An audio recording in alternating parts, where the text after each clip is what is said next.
SCP-8605, The Steel Soul, Part 1. Existence is transient, and nothing lasts forever. This is certainly not a lesson that anyone really needs to be taught by an SCP video, but while we might be perpetually aware of this fact, humans have developed countless distractions to divert our attentions away from the impermanence of our station. Every so often, of course, we're hit with the sudden remembrance of this fact, until some other distraction can perhaps pull us once again from pondering it. If this all seems barely philosophical, then it's a good lead-in to SCP-8605, an article connected to SCP-7005 and the Lampeter network, focusing on the people still working for the failing network in its dying days. As a reminder, Lampeter is a multi-dimensional network of trains and other conveyances designed to move through different timelines, universes, and realities, which has slowly been dying off due to the presence of the Neon God, a deific force spreading endless cities to everything it touches. I'll just note here that this is very much an article that's more akin to a tale, much like SCP-7005 itself. With that, let's take a look. We start with some text from Dr. Simon Kels, one of the primary characters from SCP-7005, and a project lead on studying Lampeter. Can a thing die which has never lived? When I was very young, my parents built a metal jungle gym for me in our backyard. 2 swings, a teeter-totter, and a slide, all shiny and new. Painted steel tubes slotted together, blue and white, seats of white plastic and chains gleaming silver. There was a pattern on the tubes, but I don't remember what it was. I do remember what a vast, solid thing my swing set seemed to be. A pocket world with logic and motion and life all in itself. A discrete but open system of which I could be one part. Years later, when rust had set in and the pattern was irrecoverable, both in fact and in my memory, and the sun had baked the seats until they had cracked, and the chains would never again support a child's weight, and anyway, I had grown so ponderous and inflexible that it had become, by contrast, something fragile out of scale, and our stock of sunny afternoons together had been spent, and my chest grew tight as I saw that once beloved, lifeless thing reduced to so much scrap by age and inattention, and I looked on its remains with a guilt more appropriate to the shell of a dying friend. I realized for the first time just how much this piece of artifice had mattered to me. With what energy those slips from earthly bondage had imbued it. How much of my essence, and that of those I loved, I had invested there. I placed my hand on every fragment, rubbing grit and grime into the ridges of my fingerprints, and I closed my eyes, though the light was too bright, and an orange glow crept through the skin of my lids, and I imagined something entered into me from the depths of every hollow metal heart. I imagined that this aggregate, unmade thing which could not die would yet live on in me, that I was reclaiming what I had unknowingly but willingly given, that when both of us left this patch of yellowing grass which shortly would become a nowhere as a consequence of our parting and departing, something of what we had meant to each other, ride and rider, would be carried on in my breast. I stood in my backyard, a grown adult, and felt a remorse I could never justify to anyone but myself, and even then only in true darkness, where judgment's eyes are blind, and I silently apologized to an unfeeling oxide wreck. I had never felt so ridiculous in all my life.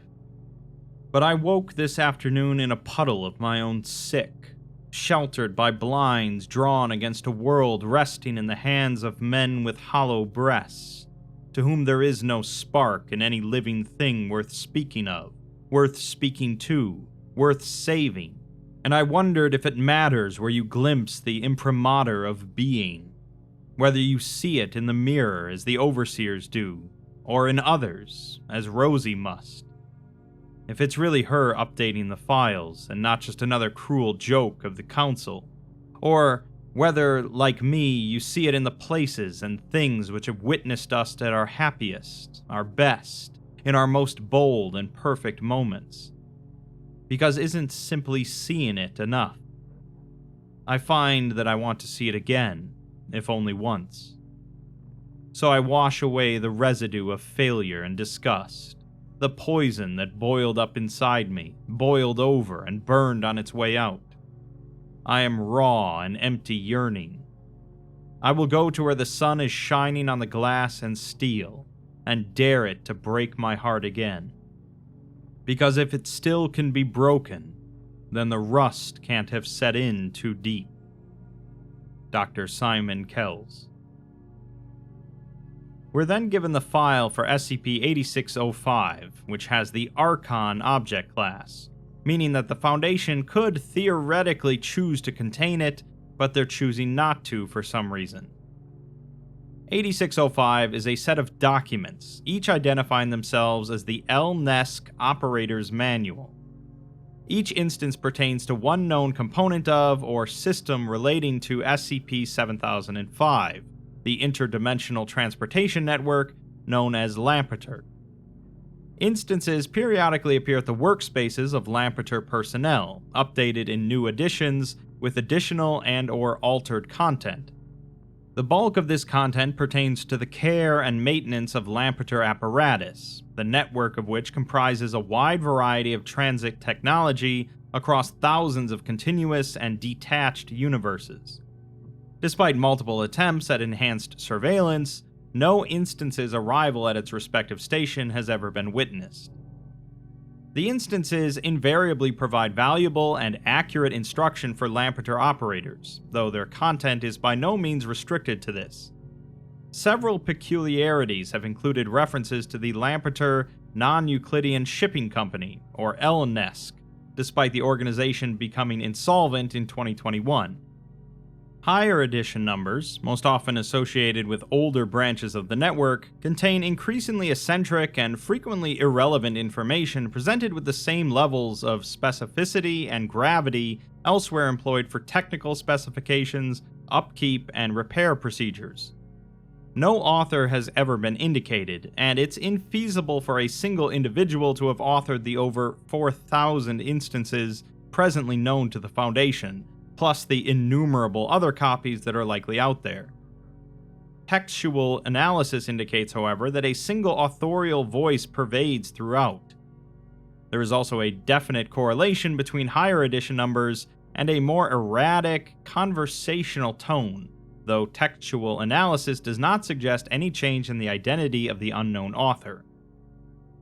We're provided a comparison between two different editions featuring the same system, the T-Bar Surface Lift in Universe H576, Carcorum Unbroken, providing access for the Lampeter connection to Universe H235, Mercury Shores. The section in the 45th edition reads, Upgrade and Replacement. Improvements in material science may eventually obsolescence wooden T-bars, which degrade in natural environments and develop stress fractures from impacting the rears of their passengers and moving them uphill. Increasing obesity rates will also be a factor in wear and tear. While steel is impractical as a replacement material due to its weight, redirecting excess load to the cables, which are much more difficult and costly to replace, and which fail only catastrophically, polymers and plastics presently in development are expected to obsolescence organic construction materials in the long term. Every effort should be taken to keep devices servicing a Lampeter connection in tip-top modern condition. Pretty standard stuff, I suppose, whereas the section from the 272nd edition reads, Transcendent Obsolescence. The wooden T-bar is a relic, and relics catalyze awe. Steel chairs soar effortlessly overhead, the literal heights of modernity, and the grounded would-be ascendant awaits instead a rough collision with the past in a state of near religious trepidation. It touches a nerve which evolved to anticipate the blow of a master's cudgel or the impact of falling rock. In this instant, we are slaves to a crude device, wholly at its mercy. The seats swing free on the approach, unencumbered, and we wonder if once our turn comes round, they might not swing past entirely, leave us quivering but otherwise motionless upon the platform, a figure of both fun and irritation for our peers as we become an obstruction to their own ascents. When the blow finally arrives, it is always vulgar and ill-timed. This is key. We feel badly used, an afterthought, the only piece of this machinery whose presence is not necessary. We feel so superfluous that surely we are bound to slip off and fall, or else we wonder whether it will be possible to shed our companion at the apex of the climb. Has provision been made for our escape? Might we not be shoved back down again? One does not entertain such thoughts about plastic and metal. Polymers are rational, but wood is older than courtesy. Yet though it is often callous, and we will receive our knocks, it is rarely outright cruel. This seat of unreason was once a living thing. It can be negotiated. Though irrational, wood also mediates the modern with the ancient. The forest is forever, and even in rough opposition, life recognizes life. This kinship forestalls a greater terror by far, that of the new and impartial, the detached austerity of perfect artifice. Nothing so old that it was hewn from a tree can hold us in permanent thrall. This fear, though profound, is only a fleeting thing. As the bar raises us without incident, we leave our trepidation far behind and below. We have lost the persistent primal dread of a sharpened stick, which once made the difference between life and death to our forebears. The moment of doubt, the sharp-drawn breath, and the burn of cold in our lungs is an energizing sequence which cannot be replaced. But when it passes, we see the truth in this landscape of cultivated lies. Each blunted pole is an anachronism on the slopes, an oasis of atavism in that most contrived of outdoor spaces. This is the closest that an organized mind can come to the rapture of facing down a slavering beast, and the illusion is only sustained for an instant. But oh, that instant! It will compensate for the stymied catharsis a Lampeter passenger experiences when they mount at last the summit and are robbed of the chance to descend again at speed. The past has passed. The multiverse awaits. Upgrade at your peril. A voyage which sparks no wonder, trading a single sharp shock for the pervasive unease of streamlined steel, is little more than an odd commute. Although the Foundation can't figure out where these manuals are coming from, they do contain knowledge otherwise unavailable due to the destruction of the Elnesk's records in the waning days of its final administration. They have therefore been widely adopted for instructional purposes by both new and established personnel, within and without the Foundation. Discretion is nevertheless advised where content deviates from logical, pertinent guidance, though personnel having long-term association with the Lampeter network frequently disregard this admonishment. As the Department of Interdimensional Logistics lacks the resources for a comprehensive investigation, no effort has been made to determine the true origins of 8605. We're given another message from Dr. Kels, which reads, "Until today. Because what else am I even here for? They set us up to fail. No, worse, they set us up and forgot. They're indifferent to our success or failure. The Council simply doesn't care. Infinite possibilities in every direction, and they couldn't care less. Something crawls up the tracks, gobbling down the breathing cosmos and spitting out empty Levitt towns and plan voisins, and everything that matters is quite literally on the line, and I've been generously granted the operating budget to do nothing about it but watch. At least I'm doing that much. These files probably haven't graced an overseer's eyes in months. Rosie is gone, lost to the heart of the most dangerous mystery we've ever faced. We still don't know how to stop it. We probably never will. I could wait out that entropy in sterile safety. I could shut myself in my office, shuffle the paperwork, keep telling everyone who's left to rotate the tires and patch up the punctures. That's what the council expects of me. Probably Rosie would expect no better. But there's one last mystery left to solve, and if this entire enterprise is doomed to decay and ruin, I at least want to know exactly what it is we're losing. I don't know who will be left to say it, but I want them to be able to say that I tried, that at least one person did care. One version of one person wanted to do something, be something better. So if you're reading this, you empty bastards, I'll be back when the circuit loops round, and not a moment sooner. Don't like it? Come and get me. We're provided an interview between Dr. Kels and Anna Vardanian, station master in Universe B-247, Red Gardens. Kels stands on a high wooden platform overlooking a broad green swath as a herd of antelope graze by a pool of blue water far below. A gale is blowing, and there is a steady roar in the air with an electric hum audible beneath it. Kels looks up to see a suspended monorail in international modern style pulling into the station. The lead carriage stops in front of him, and he climbs aboard, finding the interior to be faded but well kept. A woman stands at the window opposite the door, looking down at the antelope, and she smiles as Kels approaches. The two greet one another as the monorail begins to move at a slow pace.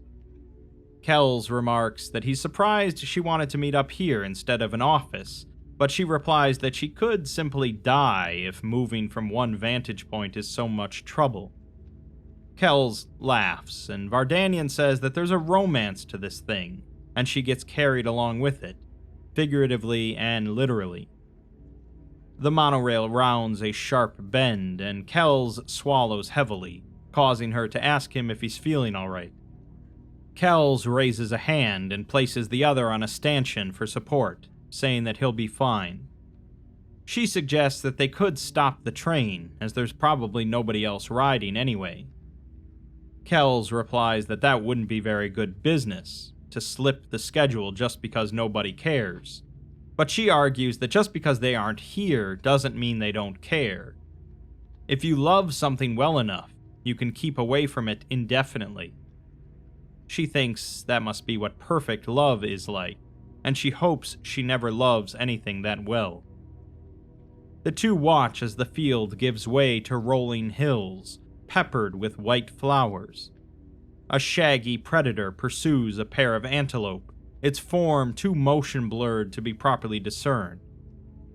Kels asks her what she knows about the operator's manual, and she says only that it doesn't say anything she doesn't already know. Kels replies that surely the technical details are useful at least, but she says that she doesn't count numbers as knowledge. That's just rules, and rules fill the space meant for understanding. You never need both. Kels imagines that she understands this train pretty well, but she says that she understands it less and less every day, comparing it to falling asleep.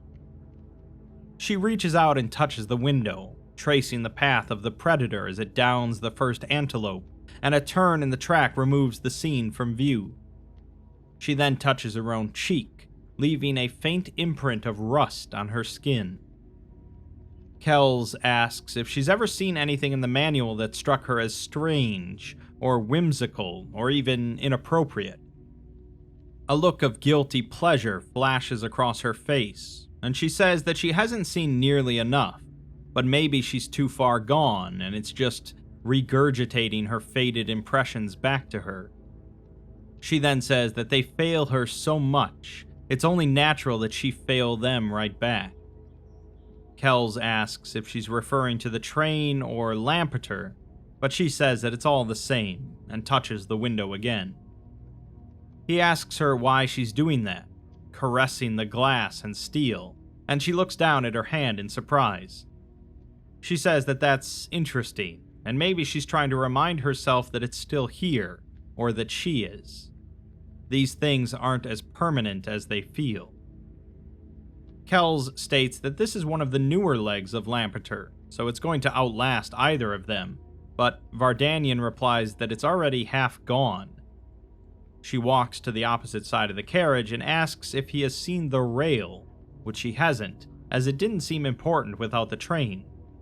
She asks him if he knows what monorail means, which he does, and then she asks him why that's worthy of note. She explains that loneliness is a human kind of math, the result of subtraction, which he corrects her to mean difference. She says that this train is different now and forever. There used to be 2 lines here, running parallel for a good long stretch, and if you look you can see the difference down there. Kels looks out the window and down, seeing a few broken pylons and the remains of a track still visible, though overgrown with neon green grass. Kels asks what happened to it, and she says that it's the same thing that's happening to the rest of the system. Kels didn't think it was this bad, so close to home, but she replies that that's just his perspective. In another sense, they're far-flung, and the momentum is still in here, still resonating, flying them apart. The wind outside the monorail increases in intensity, whistling in the space between the carriage and the track. Kels attempts to match the pitch with a whistle of his own, then stops, asking her if they can focus on the manual. Vardanian replies that the only parts worth focusing on will come up organically as they talk, little snapshots of the things that matter.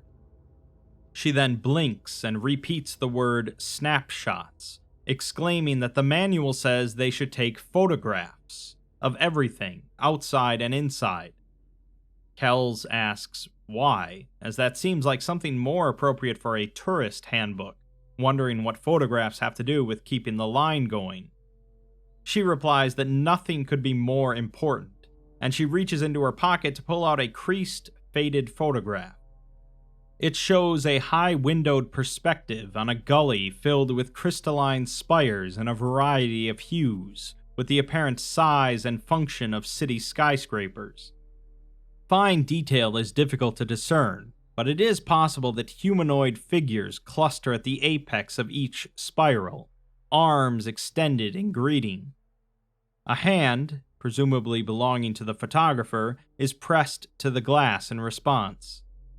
It's a view from the other monorail, and Vardanian says that it keeps her awake at night, because you couldn't take that photograph now, or ever again. Someone was holding a camera and pointing it out the window, one specific window beside a specific seat, and in one specific instant they pulled the trigger and committed that view to posterity. It was an event. They saw something they wanted to remember, experienced interest, curiosity, confusion, or surprise. Maybe just the impulse to make a record because the view was there and they were there. A sense of duty, or the moment, but it was a moment. In some sense, it mattered. They turned off the flash so the glass wouldn't catch it. They framed their subject. There was intentionality.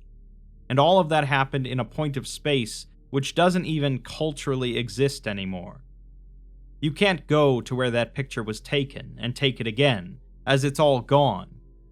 They've taken the sky without thinking, without even a whisper of intent. One insufficient digit in a ledger somewhere worlds away, and the heavens fell. That shutterbug had a god's eye view, and we let Olympus crumble. Kels remarks that it's a bit dramatic, but she disagrees. She can't express the drama in a way that does justice. When the other line came down, it took an infinity of vantage points with it. She just showed him the only record of an angle on the universe that she and him can never, ever access in the real world. That was a scene from a time-locked vault. If the people waving back were here today, they'd be staring into space, the gap between what was and is. Kels counters that this line isn't the same as it was before either. The land settles, the rails shift subtly, gravity even pulls our eyes down lower. Vardanian agrees that that's also a nightmare, but it's just easier to ignore. They're not following in anyone's footsteps here, and that's not even starting on the passage of heavenly bodies through the black. Really, we're always treading new ground, second by second, the footprints behind us enshrouded in firmament. Kels says that scientifically maybe, but culturally it's the same track.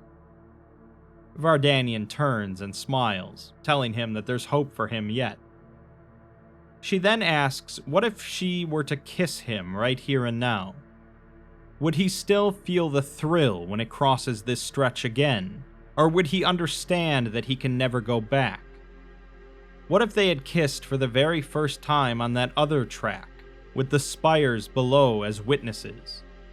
Would they ever be able to look each other in the eyes again, knowing that their old selves were haunting an abstracted stretch of air, hanging, suspended over nothing where a something used to be?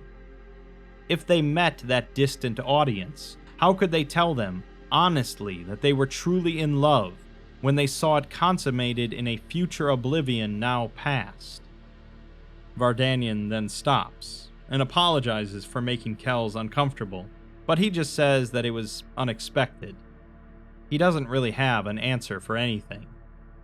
Vardanian replies that she's thought it through 1,000 times, and doesn't have one either. She then quotes the manual, stating that the landscape should only change to introduce new points of interest, incorporate new sight lines, strengthen the ambience of the site. Human beings orient themselves by landmarks. They pace out their lives from backstage to center and back, counting steps, and their legs remember. When the context is lost, so too is the sense of place. And it's impossible to go anywhere if you don't know where you are. Impossible for anything to be new if what was old has already gone.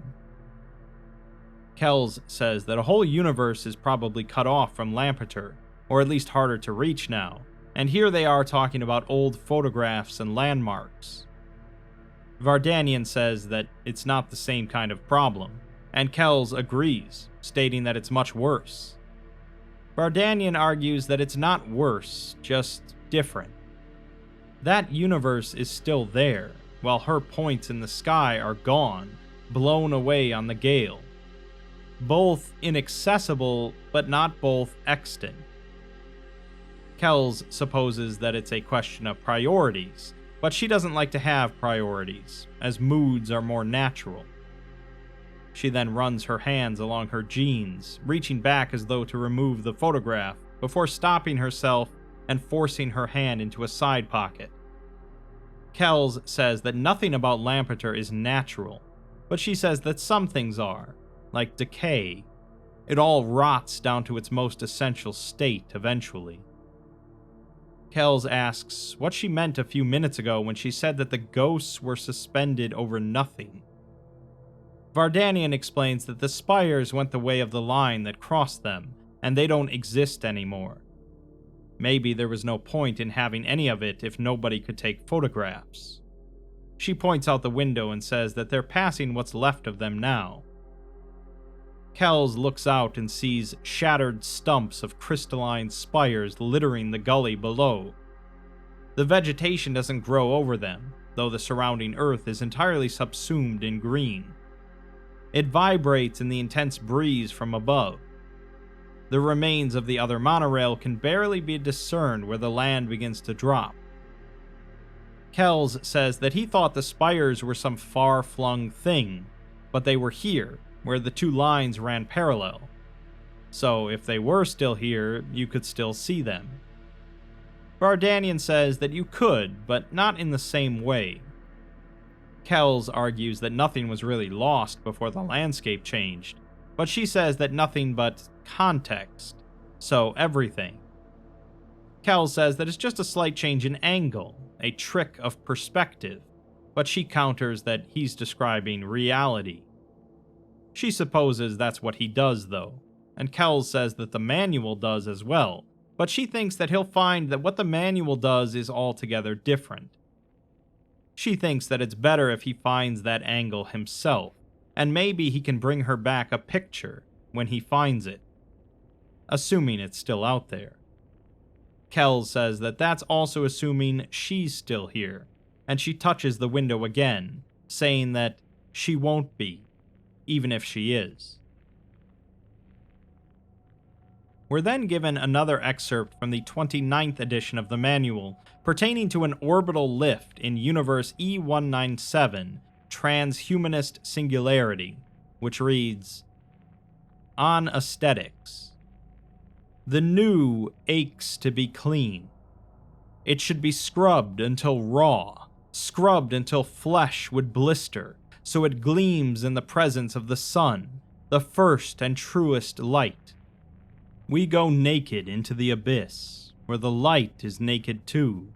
The atmosphere does not bend it, as it no longer bends us, extended from our born by this stark and startling bow. Every accretion is weight, and the goal is perfect weightlessness. The past is filth, and the future is bright. A stark contrast should be maintained between. There is another time, another place for the corruption of sentiment.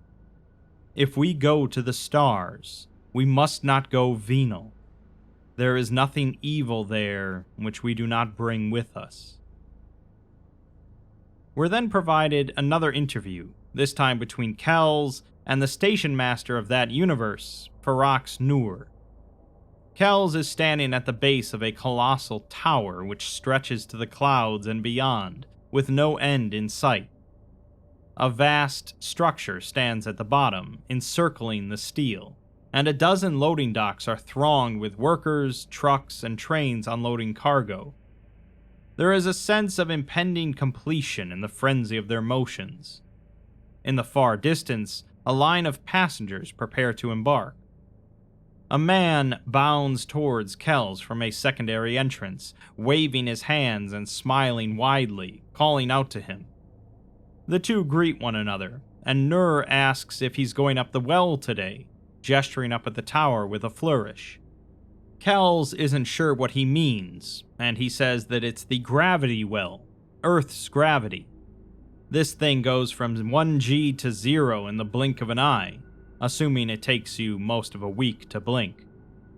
Kels replies that that has to be the least efficient ride in all of Lampeter, but Nurr says that the Lampeter bit is just an hour on, unless you're going to D473, which is 5 days up. It's faster to take the coaster to C926, then the Marine Railway to C847, then the tram to D192, then the closet in the junked space station in Duluth that opens up on the top of the elevator here. A lot of interchanges, but it still shaves off 3 days. Kels supposes that the elevator is more scenic, though, but Nurr isn't so sure, asking him if he's ever seen Duluth. Kels replies that he's seen a Duluth, and Nurr leads him to the entrance, where the walls are paneled in a foreign material, like steel but with a web-like structure. He asks to what this humble lamp man owes this visit, and Kels asks if they call him Lamp Man around here. Nurr admits that mostly he calls himself that, but he's working on the others. Kels notes that he seems pretty happy with his job as they walk through the cargo offices, where workers on telephones are holding data pads put finishing touches on the manifest for the next trip.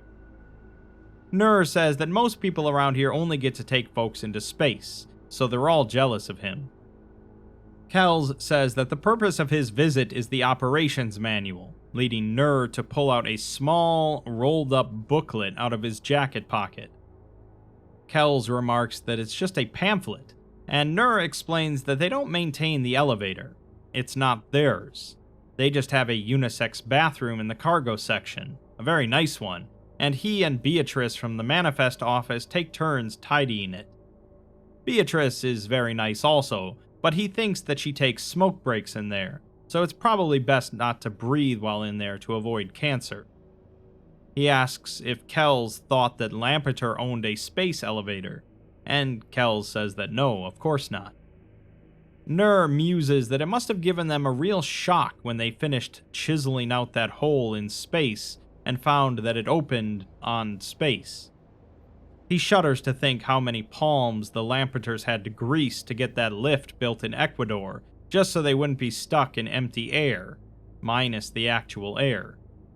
It makes him smile, though, to think of them reaching down, the ones here reaching up, meeting in the middle, like Adam touching Adam. He thinks that it was Adam Lampeter, and thinks there was an Adam, but Kels interrupts him by slapping his own hand with the pamphlet. Nurr blinks, and his mouth hangs open as though he has forgotten what he was talking about. Kels asks what's in the pamphlet, and Nurr says that for one, it says that it's fine to smoke in the washroom from time to time, as apparently industrial bathrooms that don't smell like smoke smell wrong. Something about how travel needs contrast, but you don't get that naturally by going straight up, so you need to work some in artificially. Smoke on the inside, pristine on the outside. There's a lot in there about keeping the elevator facade scrubbed, and the company indulges them. He thinks that they're afraid of the Foundation, though he doesn't see why. It's not like the Foundation has a space elevator.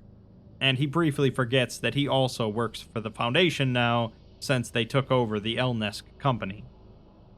Kels says that maybe the elevator owners don't mind him scrubbing their elevator for free, and Nurr had never thought of that. The pamphlet also says that passengers aren't to queue in the loo, and are encouraged to circulate to keep the air moving. They also shouldn't make a fuss, or the regulars will remember them and start asking questions when they disappear. They don't want a repeat of that murder on the Lampeter Express. Kels exclaims, but Nurr just moves on, saying that it says that you should be alone at a window when they cross into the stratosphere, to have a moment of reflection on the power of technology. You can't touch a god's face, but it's only polite to look him in the eye as you pass. Personally, all he ever sees is clouds. An alarm then blares out, 3 times, and Nurr says that they should head to the observation deck. The observation deck is a wide arc of windows and a glass floor, through which bare soil can be seen. The room is full of passengers, and it's impossible to tell which might also be riding Lampeter. The elevator rises, and Kels watches the landscape of Ecuador fall slowly away, below and beyond. He bets that this thing blots out the sun on a bad day, and Nurr says that the shadow stretches clean to the Galapagos. Kels asks if that's true, and Nurr admits that he doesn't know, he's just talking. Kels wonders how much of downtown Quito they had to demolish to build this, and Nurr says that it was a lot. He bets that that was probably in the manual, if they put out an early edition, to make sure they demolish something to build the tower. Space elevators are the tops in futurism. Futurism is the crazy wing of modernism, and modernism hates context. Kels remarks that that leads to people hating modernism, which also hates people. Nurr comments that that's very funny, but Kels just says that that's why nobody cries when they knock down some old, brutalist building. Nurr laughs, and Kels asks him if he thinks that they should, if people should lament environments that are indifferent to them, their wants and needs. Nurr says that he thinks they do, and the idea that they don't is what tickled him. Somebody loves everything, and somebody grew up in every environment that's more than a few years old. If it isn't new to you, you don't see it the same. He also doesn't quite agree with Kels' premise either, and tells him to look around the next time he's walking the city, to see how much unmolested modernism he can find. He'll bet that there's not much, and a whole lot more of everything else. When its time was up, it got far worse than it ever gave. Kels says that it's violence paid unto violence, but Nurr asks if that only applies to environments built for function rather than form, or does he apply the same criteria to cathedrals and palaces? Kels counters that it's a question of what you want the world to look like, saying that there's a lot more charm to Versailles than Cabrini Green, although he then admits that those are unfortunate examples. Nurr says that a better example is that ugly tower they built for the World's Fair a few years back, a great big thing in the middle of a historic district made of bare wrought iron and with its skeleton naked to the open air. It had everyone up in arms when they built it, and you'd be hard-pressed to find anyone saying anything nice about it at the time. Kels supposes that you can say the same about this elevator, and Nurr certainly hopes so, as time heals all wounds, even wounds on the urban skin. Nurr hears that tower is a popular place for photos, though, with lovers kissing in the Champ de Mars, and Kels realizes that he was talking about the Eiffel Tower. Nurr apologizes, saying that he knows it wasn't fair, but it was fun, and Kels just chuckles and shakes his head. He asks Nurr if he figures that they're standing in the pristine cathedral of Lampeter, and Nurr replies that it's something like that. There's a painting of this tower in the Tate, a shining silver beacon in the sky, and he likes to think that all that scrubbing helps. Kels can't imagine why anyone would want to adopt this thing as a symbol, as it's a commercial venture. The people who own it want to colonize outer space, to exploit resources, and get away from the little folks. Nurr counters that they outnumber them, and eventually all the big folks die. Maybe all at once if we're very lucky. There's not enough air up there for people who don't contribute. Someday, as far as his grandchildren are concerned, this tower will always have been here, and it will mean something to them that has nothing to do with profit margins. People buy the myth, not the history. Kels says that that's good, as John Lampeter burned almost all of the Elnesk's history. Nurr says that he just burned the parts his family owned, and couldn't touch what belonged to everyone else. Context is king, and the public imaginary is its first and grandest palace. Kels remarks that there's a philosopher hiding in every station master apparently, and Nurr shrugs, saying that the mind broadens and it's an occupational hazard. The windows then suddenly dim, and Nurr states that the company guidelines say to look away now.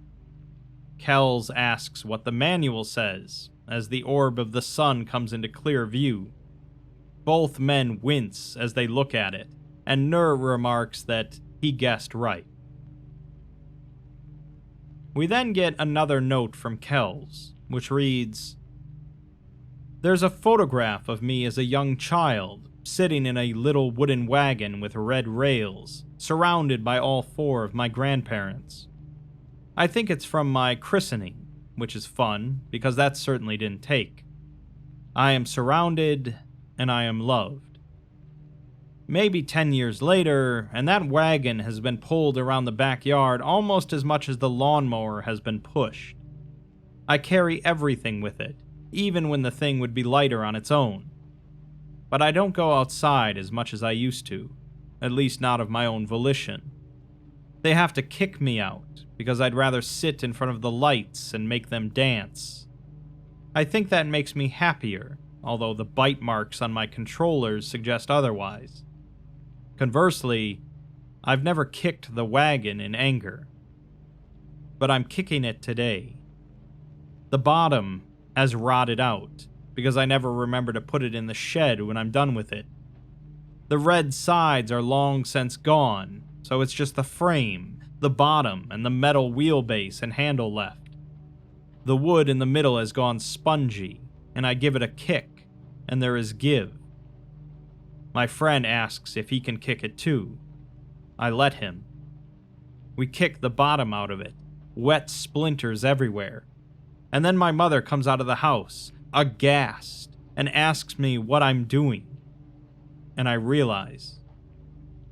My father makes up a new bottom and paints the whole thing white, like Gandalf after Moria. People have debated for a long time whether this makes it the same wagon or a new one, or something in between. It's an interesting discussion, but I think I know the answer. If it's not still the same wagon I killed, then why do I still remember the look on my mother's face whenever I see it in the shed? That clean white finish gathering dust and rat shit, and the metal no doubt rusting out below, where I can't see. Next, we move on to an excerpt from the 487th edition of the manual, from a section pertaining to a passenger locomotive in Universe K-086, Iron Marrow. Of honesty. A train does not pretend to be anything else. It is not a drawing room or hotel. It is not an intimate parlor. It is a mass of metal hurtling at inhuman velocity on a road custom-tailored to admit no interruption. It is physical potential realized in full. It rumbles, it chatters, it thrums with power unbridled. It must be allowed to do these things. Its messages must be heard. It speaks of a hunger for fuel, of the brutality of speed, of the labors of its drivers and the legions of dead left in its wake. It boasts of mountains laid low and livelihoods made and lost. Not every message is intended for every rider. The unacquainted will absorb the terror, the thrill, and something of the romance. The enthusiast will appreciate the nuance, that which separates each train from its peers, justifying its name. Those whose forebears worked the rails will be attuned to the legacies of Watt, Brunel, and Fleming, and the coal-faced firemen and luggage handlers and conductors who lived what they dreamt and made it possible. If there is iron in your blood, it will sing when the whistle blows. A train's voice is a lullaby, half remembered in the species' substrate from the victorious trauma of civilization's cruelest chapters. Nothing can be done to quell this soothing savagery. Nothing should be attempted. As a follow-up, then, we have an interview between Kels and the station master of that universe, Stephen Goodman. Kels passes through a long carriage filled with mail sacks in neat rows, one of them marked with a stylized L. The door at the end opens on a narrow, exposed walkway, with wind whipping past, and Kels has some difficulty opening the opposite door. The carriage beyond is empty except for a single man sitting by a window, looking out. Kels sits down across from him, and Goodman remarks that it's funny how it all looks bigger from in here, the landscape. You expect it to look like a kid's playset, but all that guff people talk on how rails shrank the world isn't true, far as he can see. Motion magnifies, gives perspective, and things just seem more important at speed. Kels asks if he's the station master, and he says that he's one of them, but he's riding home. Kels asks where he lives, and Goodman laughs, stating that he lives here, but he sleeps in Chicago. He muses that riding a train is not like sitting in your car. When you're stuck out on the freeway, all you can think of is the destination. When you're looking out these windows, though, it doesn't really matter where you're going anymore. Nowhere bound and bound to nowhere. The journey its own destination. You no more consider where the train is going than you consider the orbit of the Earth under your feet. Kels supposes that the manual has a lot to say about looking out the window, and Goodman states that there's a whole damn chapter last he looked, and might be more now. Kels asks him where he thinks it comes from, and Goodman says that he thinks it's where all this goes, tapping his head, and what's in here, thumping his chest. Nowhere else for it to go, except the ether, and he can't believe all that energy just evaporates into nothing. He then shivers, and Kels asks if he's alright. He says that it's just the chills, symptomatic, and it's not going to kill him yet. The iron bones make a powerful difference. Kels still offers condolences, but Goodman tells him not to be sorry, as they've all got their schedules to keep. He asks Kels if he's ever been alone on a train, and he says once or twice, maybe.